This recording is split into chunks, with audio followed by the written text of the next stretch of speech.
Мне курс был интересен тем, что я даже хотел, я в субботу воскресенье не сидел дома, это уже плюс был.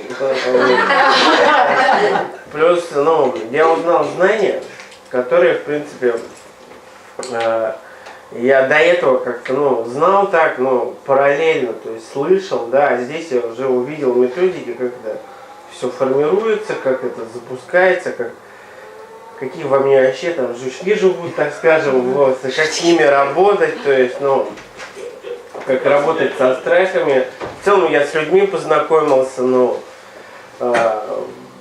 все прошло так весело, в теплой обстановке, и как бы я получил гамму, массу эмоций, которые, у меня они сейчас еще больше проявляются. Вот о чем ты сейчас рассказывал, да, то, что ждем четверга, вот так вот, да. Тебе вот огромное спасибо, Паш, что мы вообще об этом узнали, сперва попали на мастер-класс, потом уже непосредственно сюда. И, колоссальный опыт, ничего ценнее, наверное, нет, чем получить там опыт и знания. Спасибо. Спасибо тебе.